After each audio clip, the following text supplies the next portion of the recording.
बंधक दरें आसमान छू रही हैं। कल की कटौती का एक और प्रभाव यह है कि बंधक दरें तेजी से बढ़ रही हैं। इसका आवास बाजार और आवास कीमतों के लिए क्या मतलब है? हम अभी बंधक दरों के चार्ट पर जाएंगे या जरूरी नहीं कि अभी, लेकिन मैं वास्तव में इस पर ध्यान केंद्रित करना चाहता हूं कि फेड ने जब से ब्याज दरें घटानी शुरू की है, तब से उन्होंने क्या किया है। और यही मैं बात कर रहा हूं, वे आसमान छू रही हैं। मैं वास्तव में पिछले घंटे या पिछले दिन के बारे में बात नहीं कर रहा था, हालांकि वे काफी बढ़ गई हैं। मैं वास्तव में फेड के ब्याज दरें घटाना शुरू करने के बाद की बात कर रहा हूं। ये क्यों महत्वपूर्ण है? तो चलो इसके बारे में सोचते हैं। फेड दरें घटा रहा है क्योंकि वे श्रम बाजार को लेकर थोड़े अधिक चिंतित हैं, ऐसा वे कहते हैं। उपभोक्ता मूल्य मुद्रास्फीति या अर्थव्यवस्था का अधिक गर्म होना, चलो ऐसा कहते हैं। हम जो कर रहे हैं वह एक विचार प्रयोग के माध्यम से जा रहे हैं और हम कह रहे हैं ठीक है, चलो देखते हैं कि फेड ने दरें घटाने के बाद क्या हुआ है और चलो इसे भविष्य में आगे बढ़ाते हैं। और अगर ऐसा होता है तो फिर कोई निश्चितताएं नहीं हैं, केवल संभावनाएं हैं। लेकिन अगर ऐसा होता है तो इसका समग्र अर्थव्यवस्था के लिए क्या मतलब है? इसका आवास कीमतों के लिए क्या मतलब है? और संभावित रूप से इसका अन्य संपत्तियों के लिए क्या मतलब है? क्योंकि हमारे पास आवास बाजार में समस्याएं हैं, तो इससे लोगों को अपने बैलेंस शीट पर अन्य संपत्तियों को बेचना पड़ सकता है ताकि घटती हुई खरीदने की शक्ति की भरपाई की जा सके। क्योंकि फिर से दिन के अंत में जब तक आप अपना घर नहीं बेचते, आपके पास जो भी घर की कीमत बढ़ने से लाभ है वह बस कागज पर ही है। ठीक है। तो यहाँ विशेष रूप से जब फेड या फेड के तुरंत बाद दरें घटती हैं, तो ये हैं। और हम बस राष्ट्रीय औसत के साथ चलेंगे। मुझे वास्तव में नहीं पता। जानते हैं कि बैंक दर क्या है, ये मायने नहीं रखता। हम सिर्फ राष्ट्रीय औसत का उपयोग करेंगे, ये देखने के लिए कि बंधक दरें क्या कर रही हैं। ये बिल्कुल सही संख्या नहीं है। तो सितंबर 22 से को, तो 2024 के सितंबर 22 सितंबर, इसको मुझे लगता है कि मुझे कहना चाहिए राष्ट्रीय औसत सही लगभग है 21%। ठीक है। आज हम 6 से 8 से ऊपर हैं। तो फेड ने वास्तव में 100 आधार अंक की कमी की है, जबकि इसी समय, और वैसे आइए इसे भी ध्यान में रखें, क्योंकि फेड ने श्रम बाजार का समर्थन करने के लिए ब्याज दरों को 100 आधार अंक कम किया है। यानी अमेरिका अर्थव्यवस्था ब्याज दरों को घटाकर, लेकिन फिर भी जो हुआ है वह यह है कि ब्याज दरें वास्तव में बढ़ गई हैं। बिल्कुल, लेकिन यह निश्चित रूप से वक्र के आगे नहीं है, बल्कि वक्र के लंबे अंत पर है। और वक्र का लंबा अंत, लंबी दरें, खासकर 10 साल की, मैं कहूंगा असली अर्थव्यवस्था के लिए अल्पकालिक ब्याज दरों की तुलना में कहीं अधिक महत्वपूर्ण है। हालांकि अल्पकालिक ब्याज दरें कंपनियों और इन सभी चीजों पर प्रभाव डालती हैं, मैं कहूंगा कि फिर भी 10 साल की दर का व्यापक अर्थव्यवस्था पर अधिक प्रभाव पड़ता है। ठीक है। तो हमें खुद से यह सवाल पूछना है कि ये दरें क्यों बढ़ रही हैं। अब आप लोग कहेंगे जॉर्ज ये तो स्पष्ट है, ये बस 10 साल की वजह से है। शायद स्पष्ट रूप से ये इसका एक हिस्सा है, लेकिन मुझे लगता है कि कहानी में सिर्फ 10 साल की ब्याज दर से ज्यादा है। मुझे आपको दिखाने दें कि मैं किस बारे में बात कर रहा हूं। हम यहां जाएंगे, ये रिचमंड फेड से है, और काश हमारे पास सटीक तारीख होती। मुझे लगता है कि ये शायद 23 में समाप्त होगा, लेकिन हम देख सकते हैं यह फैलाव बढ़ रहा है। अब ये क्या है? यह 10 साल की ट्रेजरी और 30 साल की बंधक दरों के बीच का फैलाव है। 30 साल की बंधक दरें गहरे रंग की होती है, गहरा नीला या काला, और 10 साल की ट्रेजरी यील्ड हल्के नीले रंग की होती है। तो आप देख सकते हैं आमतौर पर, और ये 1990 से वापस जाता है, वे बहुत करीब होते हैं। मैं कहूंगा एक दूसरे से जुड़े हुए, बड़ा फैलाव देखना बहुत दुर्लभ। 30 साल की बंधक दर पर आमतौर पर एक दूसरे से जुड़े होते हैं, सिवाय इसके कि फेड ने क्या करना शुरू किया है। आप लोग जानते हैं मात्रात्मक कसावट। तो वे अपने बैलेंस शीट का आकार घटा रहे हैं। अब अगर मुझे कहना पड़े, मुझे नहीं पता कि वे अपने बैलेंस शीट का आकार कैसे घटा रहे हैं। मैं मानता हूं कि वे वास्तव में चीजें नहीं बेच रहे हैं, वे बस अपने बैलेंस शीट से संपत्तियों को खत्म होने दे रहे हैं। तो मैं यहां बस अनुमान लगा रहा हूं। मैं मानूंगा कि उन्होंने पहले बंधक समर्थित प्रतिभूतियों के साथ ऐसा करने की कोशिश की, अगर मैं फेड होता तो मैं ऐसे ही मात्रात्मक कसावट करता। मैं बंधक समर्थित प्रतिभूतियों के साथ ऐसा करूंगा। मैं पहले उन्हें बैलेंस शीट से खत्म होने दूंगा। क्यों? क्योंकि मैं सोचूंगा, क्या मैं बंधक के मुक्त बाजार पर अधिक प्रभाव डाल रहा हूं, ट्रेजरी के मुक्त बाजार पर? और मेरे लिए ये तो बिल्कुल स्पष्ट है। बिल्कुल, बंधक समर्थित प्रतिभूतियां। तो बंधक समर्थित प्रतिभूतियों के साथ क्या होता है, इसके पीछे दरों को प्रभावित करने वाले दो घटक होते हैं। बंधक समर्थित प्रतिभूतियां, जिसका मतलब है धक, जो कि अंतर्निहित संपत्ति है। ये अवधि है, जैसे कि हमने कहा, लेकिन ये भी है। ये सच है कि जब फेड खरीदारी कर रहा है तो फैलाव में कमी आएगी, क्योंकि वे बस किसी भी कीमत पर खरीद रहे हैं, है ना? तो आपके पास विकास और महंगाई की उम्मीदें हैं, बिल्कुल, लेकिन वह फैलाव सिद्धांत रूप से घटने वाला है, या संभावना है कि फैलाव घटेगा जब फेड खरीदारी कर रहा होगा, क्योंकि वे एक तरह का बैकस्टॉप प्रदान करते हैं।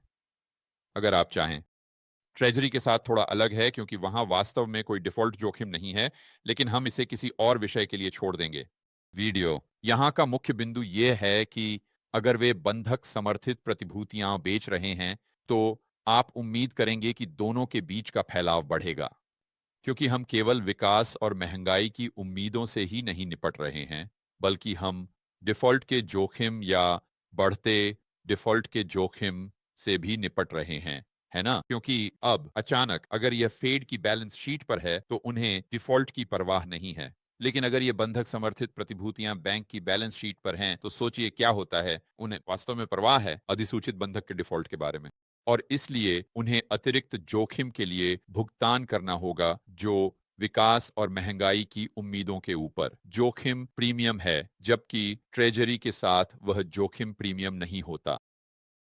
तो यही मेरी पहली व्याख्या होगी कि हम इस फैलाव में वृद्धि क्यों देख रहे हैं।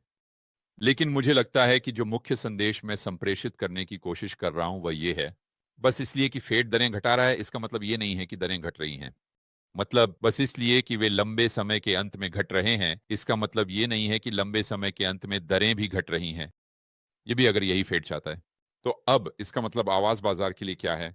खैर, ये निर्धारित करने के लिए कि 2025 में इसका क्या मतलब है, मुझे लगता है कि हमें ये देखना होगा कि आवाज बाजार पिछले कुछ महीनों में क्या कर रहा है।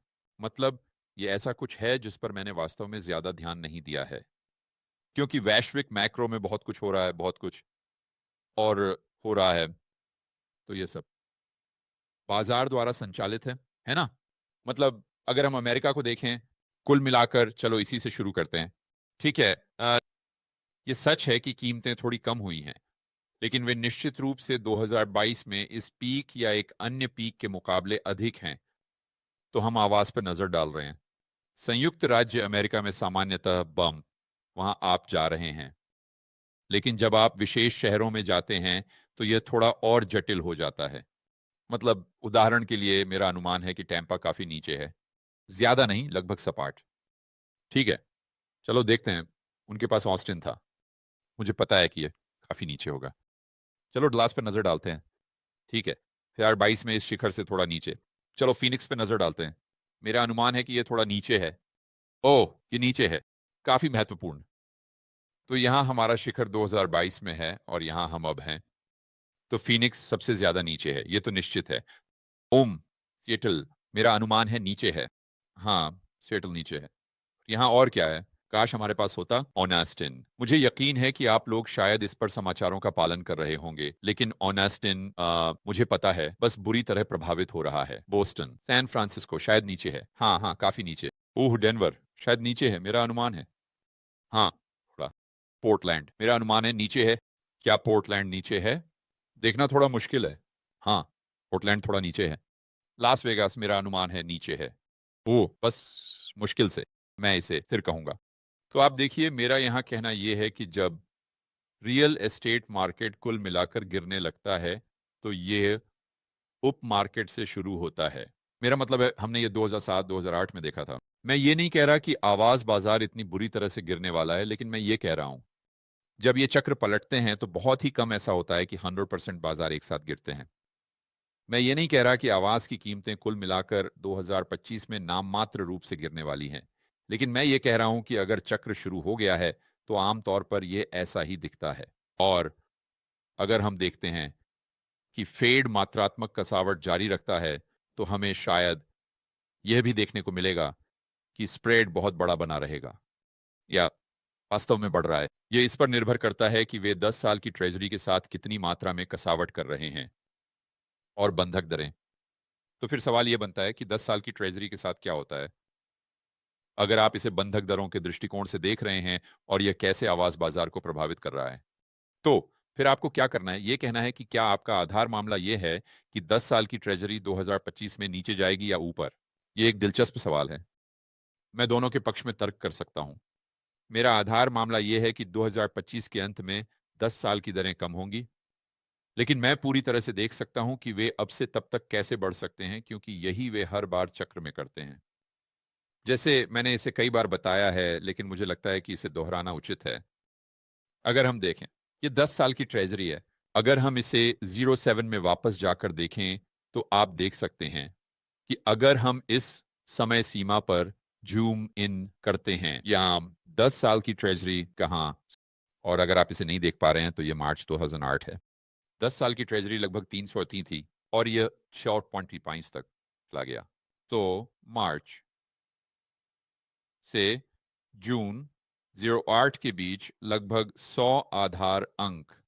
तो मैं ऑनलाइन बहुत से लोगों को यह कहते हुए सुनता हूं कि कैसे फेड ने दरें घटाना शुरू करने के बाद ट्रेजरी में जो बदलाव आया है वह पूरी तरह से अभूतपूर्व है, और इसका मतलब है कि फेड लंबे समय तक नियंत्रण खो रहा है। और यह सभी आपूर्ति के कारण है जो घाटों से ऑनलाइन आ रही है। और वास मेरे लिए यह एक बहुत अच्छा तर्क नहीं है, क्योंकि देखिए, क्या यह फेड द्वारा ब्याज दरें घटाने के साथ साथ हुआ? नहीं, लेकिन यह अभी भी चक्र के भीतर है। 10 साल की ट्रेजरी का 70, 80, 90, 100 आधार अंक बढ़ना बहुत सामान्य है। और ध्यान रखें, ये मंदी के दौरान हुआ।